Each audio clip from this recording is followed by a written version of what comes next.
Hello, everyone, and welcome back to Ethos Online. Again, this is a space where we can be, belong, and become the very best version of ourselves. So, wherever you're joining us again, we just want to say welcome.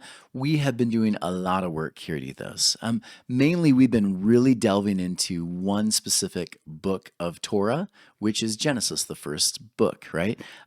This has been a lot of fun. Someone asked me the other day, what's one of the oldest stories in the Bible? What would you say is the oldest book? Is it Genesis? And the response is actually scholarly. When you understand this question, we understand actually the story of Job is actually the oldest. And so, if you were to go in chronological order, you would find the Bible would look very different.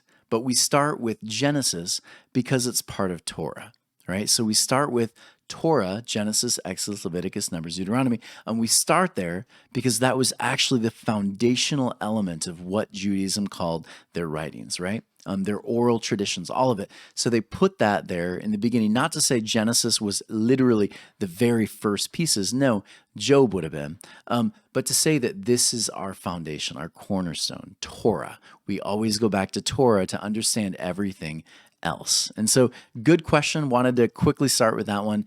Job would have been your oldest story in the Bible. And then we move on to more of the stories of like origin stories of creation, all those kind of concepts. So, good question. But let's delve in. We've been doing a lot of work. We're going to hit Genesis today, chapter 39. We only have 11 more books after this, right? 11 more chapters, sorry, not books, chapters in Genesis. And of course, Genesis ends with the story of Joseph. That story of Joseph kind of coming to his own. We have Judah at the end, becoming Judah. And so it's really kind of an interesting story. It's the one we end on in Genesis. It's been an awesome ride. So, reminder again for anyone joining us today, Genesis, not a history book. It is written during Babylonian captivity. And when I say written, I mean more of compiled. All of the stories, the traditions, the rituals, all brought together mainly as a response to the fears of assimilation, right? Because again, we remember this every single week we talk about it because it's so important to put that into its context. Once we contextualize it, then we can find really beautiful meaning. And so the beauty of this is that they wanted to hold on to their traditions, their stories, their values. And so you bring together all of those oral tellings, the warnings from different kings, all of it together. You bring that together, and what you have is Genesis, Exodus, Leviticus, Numbers, Deuteronomy, Torah. So again, Torah is a written response to the fears of assimilation, not a literal history book. Yeah. So let's begin. We're going to delve into chapter 39, and we're going to do 6 verses first, and then we're going to get into Potiphar's wife and this really juicy story that you might find on something like a talk show, today. But we're going to delve into those first 6 verses because there's a lot of good stuff there to start with. So here we go. And one more reminder with the story of Joseph. Joseph, great story, turned into a musical, all of this. Joseph is more than just a kid with a colorful coat, right? Joseph is the picture, the very image of Israel. And so when you understand that, Joseph is Israel. Joseph is, yes, a very likely real person, but also very metaphorically messianic archetype, right? And so you get this picture that Joseph, when Judaism, Jewish people are reading this story, they're seeing themselves in this story. They see themselves as Joseph. So good point to remember. So here we go. We're going to read these 6 verses, and then we'll delve into some really interesting interpretation today. So here we go. Number 1. Now Joseph had been brought down to Egypt, and Potiphar, Pharaoh's chamberlain, chief of the slaughterers, an Egyptian man, purchased him from the Ishmaelites who had brought him down there. The Lord was with Joseph, and he was a successful man, and he was in the house of his Egyptian master. And his master saw that the Lord was with him, and whatever he, Joseph, did, the Lord made him prosper in his hand. Verse 4 through 6. And Joseph found favor in his eyes, and he, Joseph, served him. And he, Potiphar, appointed him over his house, and all he had he gave into Joseph's hand. Now it came to pass that since he had appointed him over his house and over all that he had, the Lord blessed the house of the Egyptian for Joseph's sake. And the blessing of the Lord was in all that he had, in the house and in the field. And so he left all he had in Joseph's hand, and he knew nothing about what was with him except the bread that he ate. And Joseph had handsome features and a beautiful complexion. So that last piece is going to fit more toward the next interpretation we do. But interesting stuff here, really fascinating. I want to delve in. Notice this, verse 1. Notice the blue here. Joseph is brought down to Egypt. So remember, this again is the story of Israel. And so I like to show this picture. There are very few images when you type in Google, very few images of Israel in Babylonian captivity, Israel having to march hundreds of miles on feet, right, going toward Babylon, where they're going to be captive. But that's the idea here is for Israel, we forget this, the Jewish community, these Hebrew people, they spent the majority of their time in existence in captivity. Yeah, it's interesting. When you look historically, they were captives often more than they weren't, right? So many of these large empires, they would just kind of gobble them up. And so for much of their existence, they are under different empires' rules. And so the phrase brought down, if you look at this phrase over and over again, you'll find it's often used when discussing losing one's identity. And so they lose their identity or the fear of losing their identity. So for Jewish people who keep looking, keeping their identity as like the most central thing to be Jewish, that's the fear. So the response is you put up the mirror, right? You hold up the mirror. And for them, the mirror was always Torah.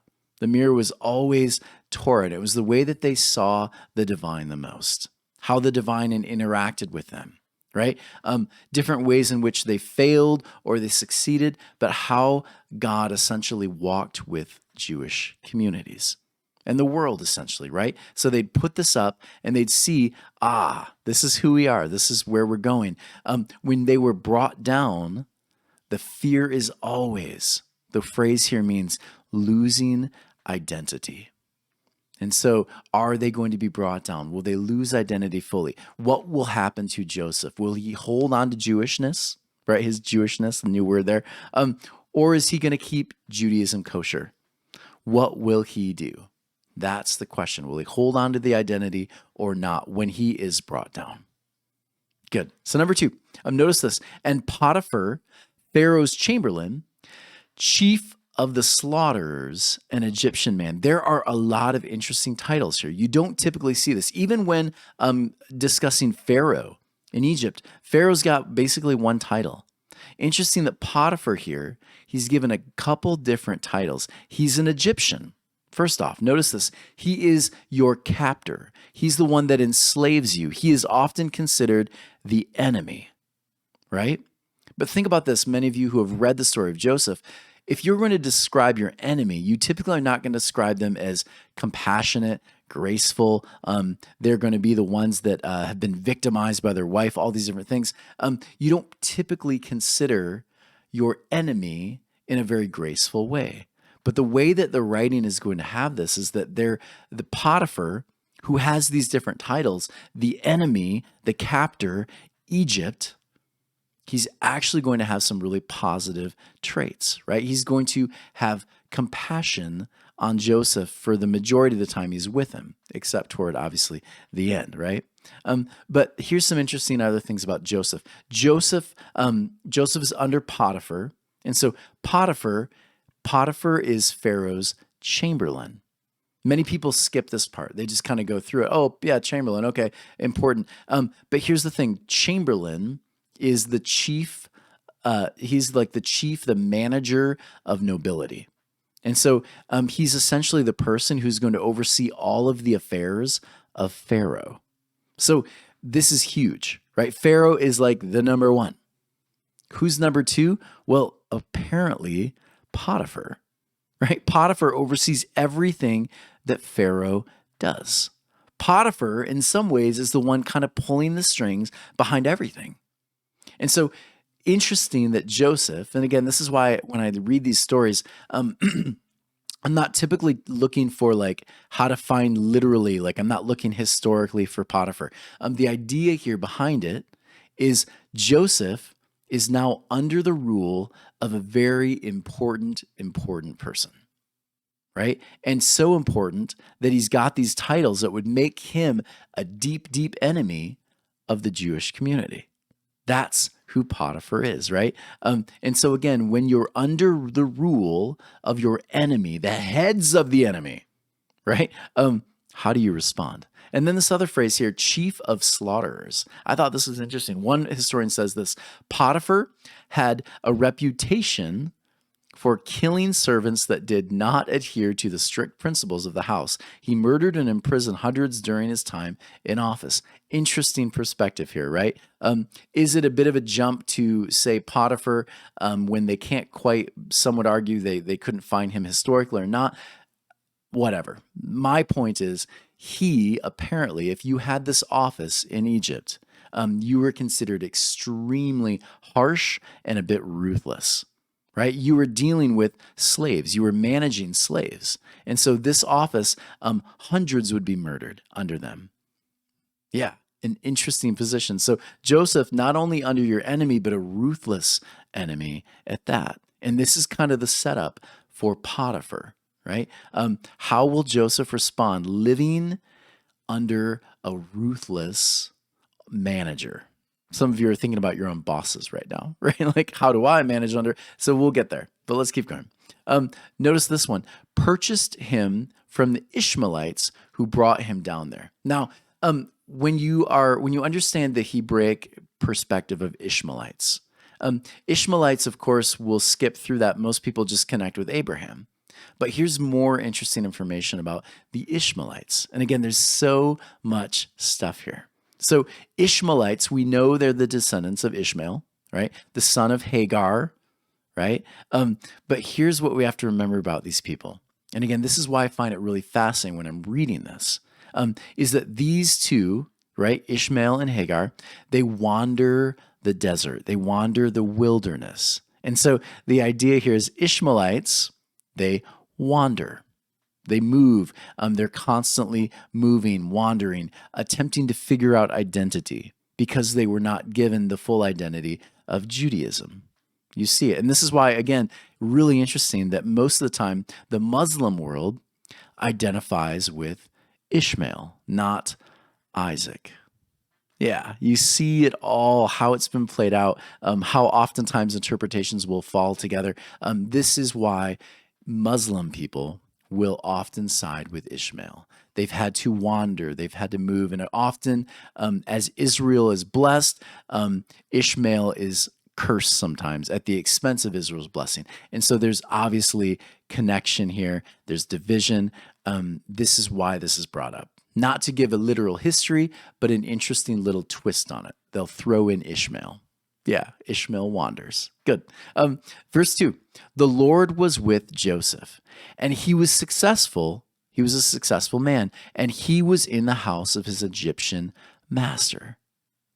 Yeah, some of you are already making the connections. The stories repeat, right? A lot of themes, a lot of these stories, they're very similar. We have Jacob, right? Joseph is now going to be a servant just like Jacob. Right? He's going to be under a bit of a conniving man who has a reputation like Potiphar. Deep questions here, though, are going to arise. Right? Jacob, we know, he worked. He worked for his wife, right? 7 years and then 7 more years. And he did it all and he blessed him, didn't he? He blessed his father-in-law over and over again. All of that time, all of that energy. He could have gotten really angry. He could have been very bitter. But instead, he worked hard and he built up his father-in-law's place, right? His flocks. And so will Joseph, under a very similar kind of person, will he do the same? And if you are a Hebrew person, you're already connecting the stories and you're asking, will Joseph be the same or not? And again, deeper question, will we be the same or not, right? And so the Jews, again, whether they're under Roman captivity, Mesopotamian captivity, Babylonian captivity, whatever captivity is, will they choose to bless their captors or curse them? That's the question. Will you be the blessing or will you be a curse? And so I think about this idea of being the blessing. And again, very difficult if you are a Jewish person living under Babylonian captivity. Do you really want to bless your captors? Right? But the idea here for Joseph, Jacob, so many other these, Daniel, all of them, is will you be a blessing to the angry boss or a curse? Will you be a blessing to the obnoxious, trashy neighbor? Ugh, I don't want to, right? Will you be a blessing to the classmate who just gets under your skin? Will you be the blessing to the ultra woke or ultra conservative friend who's always got to bring up politics, whatever it is? Will you be the blessing or will you be the curse? What will you be when you're having to deal with people you may not appreciate? Yeah, what will you do? Will you choose to bring life or bring more pain, more distraction, more frustration? What will you be when you're faced with these? That's the question Joseph is going to have to deal with. And this is the setup, right? Verse 3. Sorry, I have a bit of a cough.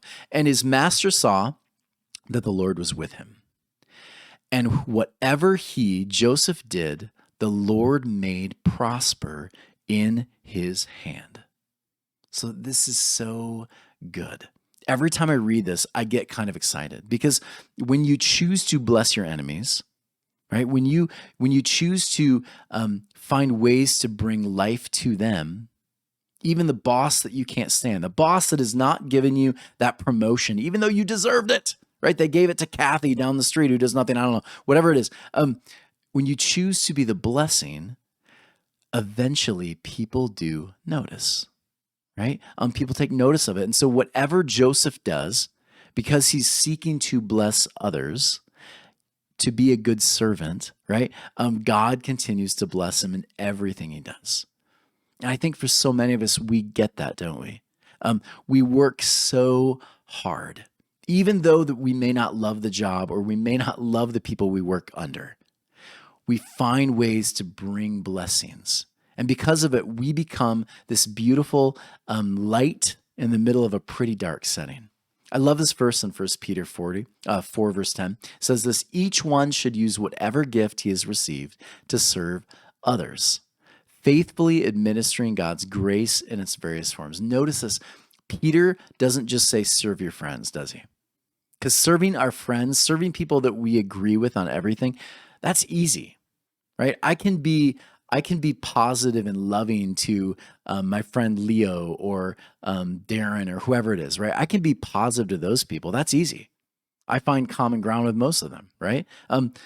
But when I have to be loving, kind, gracious to the people I really don't like, that's hard, right? That's the difficult work. And that's the difficult work here that the Israelites, the Hebrews, they're having to move through. Right? That's the difficult work that Jesus is calling his disciples and his followers in the first century to do. We are under deep, deep Roman cruelty. Do we respond with cruelty? Well, if we do, it's only going to ignite the thing and make it worse. But if we choose to bless our captors, if we choose to live fully life-giving blessing kind of lives, if we do that, and we bless our enemies, we too find blessing. And that's the deep difficulty in it. If I choose to be positive to my boss, who is just a terrible person or whatever it is, I create a really powerful, positive work environment. Yeah. In that kind of environment, I am living in, right? I'm there every day. And if I create that, I get to experience the blessings of that.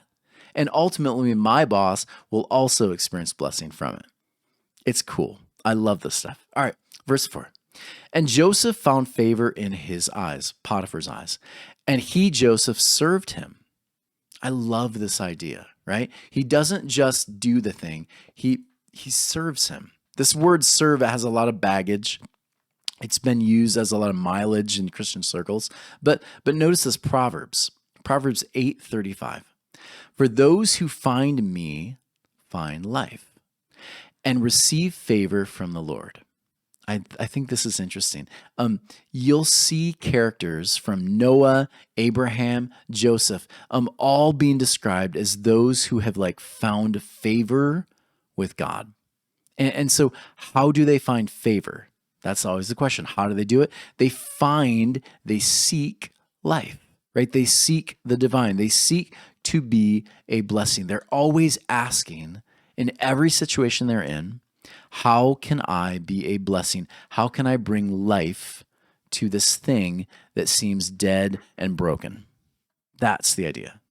And here's the next part of that.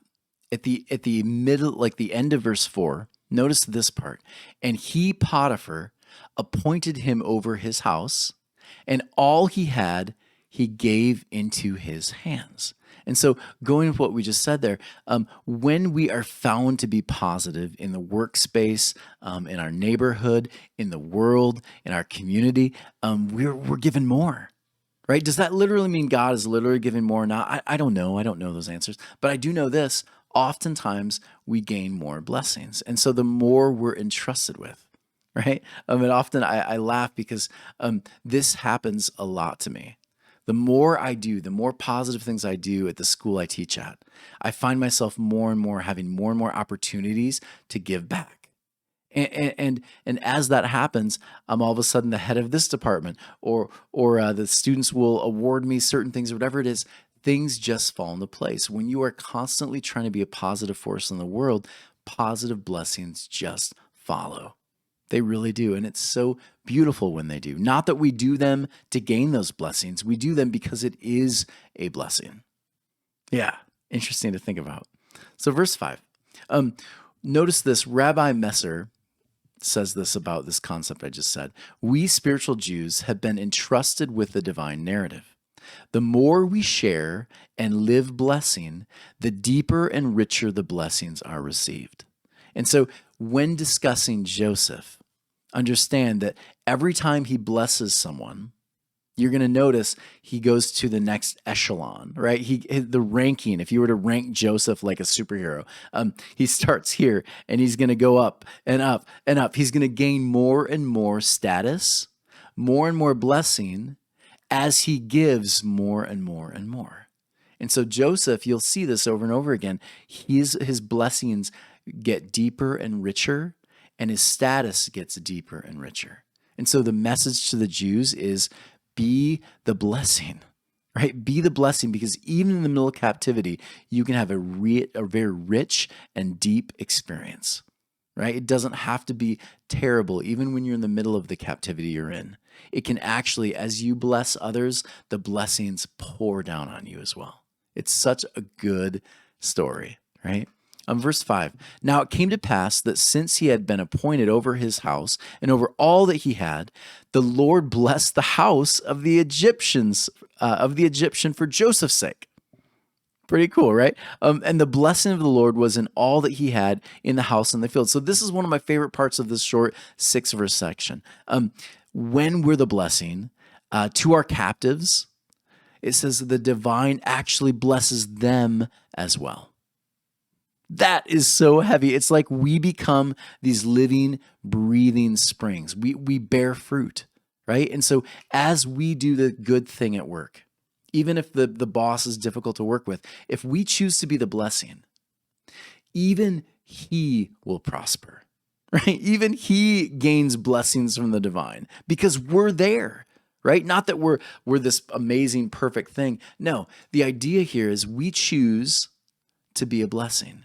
And in that blessing, as we choose to do good things in the workspace, everyone around us begins to do similar things. And before you know it, the whole work culture changes. This could happen in a neighborhood. This could happen in a community setting. It could happen at a church, wherever you are. If you choose to do this thing, everyone, even the people who are sometimes annoying and frustrating and mean, even they gain a blessing. Yeah, even though we sometimes don't want that to happen because we're thinking selfishly, even they can gain the blessing. I love this. It reminds me of Psalm 1:3. He is like a person who does this is like a tree planted by streams of water, which yields its fruit in season and whose leaf does not wither. Whatever he does prospers.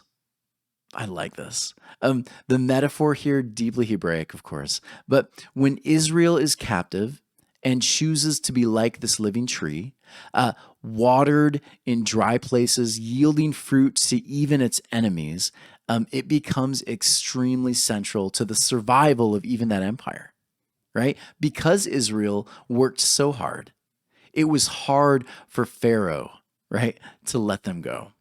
Because Israel becomes so central to the economic system of Rome, Rome cannot let them go, right? You become such a powerful blessing, they become dependent on you, right? And if you've been positive and you've found ways to bless them in positive, good ways, the blessings would overflow. Unfortunately, in Roman Empire, with the Jewish people, they chose to revolt violently, and things go bad. Had they listened to the words and the teachings of Jesus fully, it would have ended very differently for the Jewish people.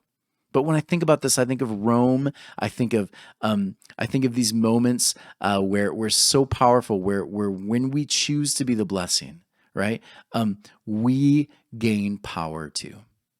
And this is one of Jesus' central message too. Whenever we choose to be the blessing, power is gained, right? Power is gained by giving and becoming servants. We gain power that way, which is really, it's the story of Joseph. He gains power through servanthood. Yeah, through servanthood. Lastly, verse 6. So he left all that he had in Joseph's hand, and he knew nothing about what was with him except the bread that he ate. Think about this. He became completely dependent on Joseph for survival. Yeah. Israel, your message here, right? The Jewish people during these time periods. If you are a blessing to your enemies, to your captives, they will become so dependent on you. They will essentially be dependent on you for their very survival. And when you are dependent on someone for your survival, you treat them differently, right? Your time in captivity looks very different when you are essential to that empire's survival. It's a beautiful idea here. Joseph chooses to follow the wisdom, right, of his tribe, and he is given much. And it reminds me again, Joseph, Daniel, Moses, Shadrach, Meshach, and Abednego, Daniel, Jacob, Jesus, messianic archetypes all seem to have this same thing in common, right? They choose to bless even their enemies.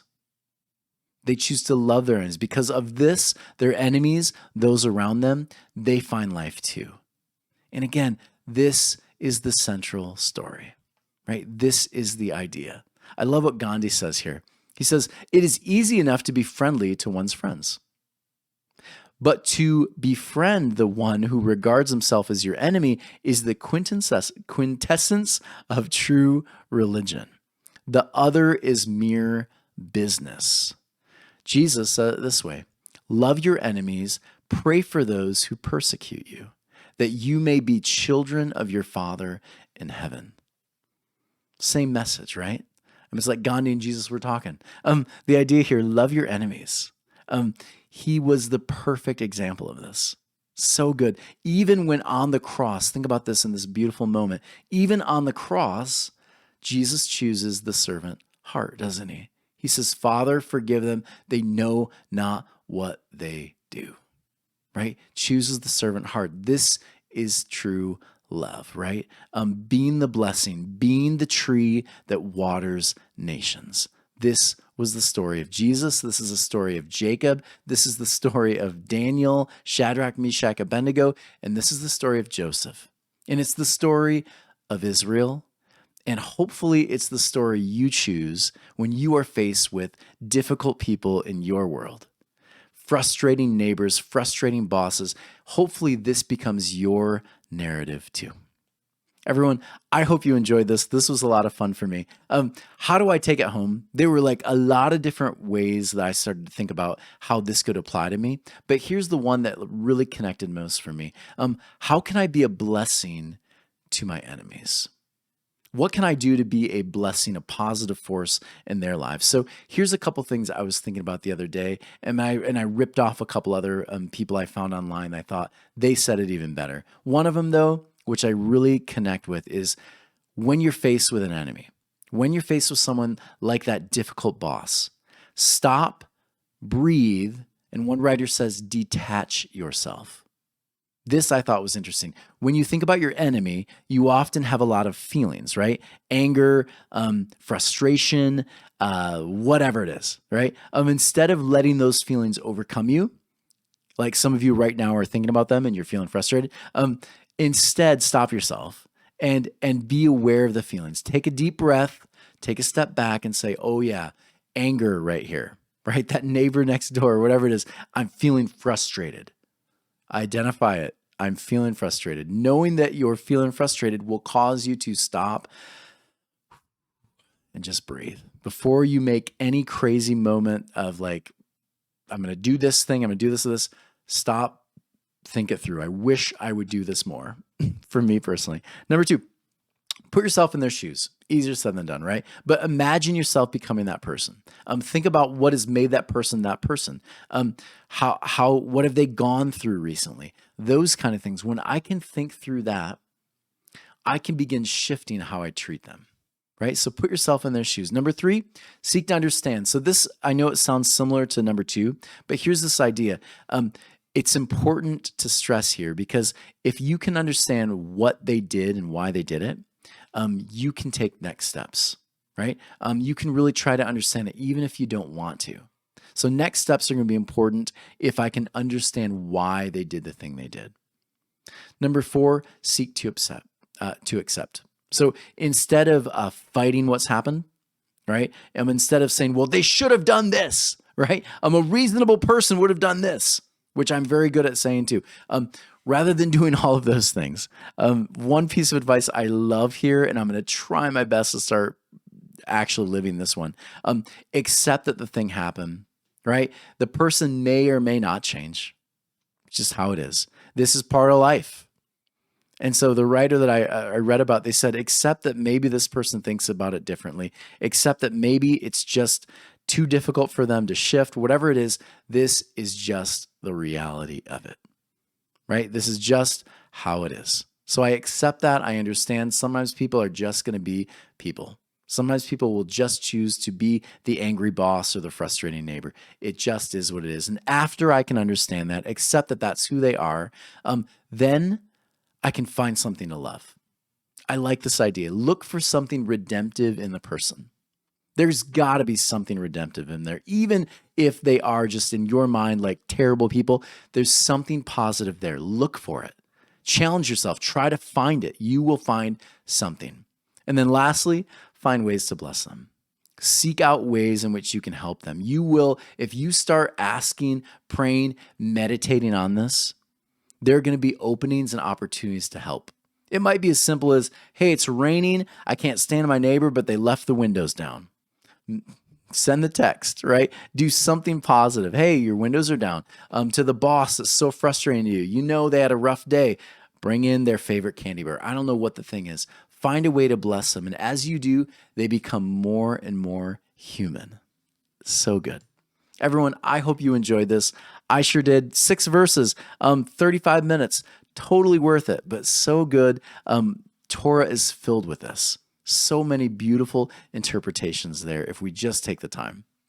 As we continue moving along, as we continue doing all of the work we do, please consider going to ethos-church.org/donate. We work so hard every week. This recording, the editing, all of it, we spent a lot of time to make this work. And so please consider donating to Ethos. We are a tax-deductible organization, so consider working with us there. Go to that site, donate, partner with us. Secondly, consider joining us online where we continue to have awesome conversations, really rich discussions with each other around the nation. So consider going there. Let us know if you want to be a part of that. And lastly, hit that subscribe button, share this video. We are going to have a lot of interesting responses once we're able to share this as a playlist and say, hey, you want to study the book of Genesis? Seriously? Here you go. Here's a 2-year video playlist of someone going through all of these verses and words and phrases and rabbinical interpretations. Check this out. We can't wait to share that with you. Everyone, thank you so much for joining us. Next week, we get into a juicy story about deception and lust and how to respond restoratively. Take care. We'll see you next week.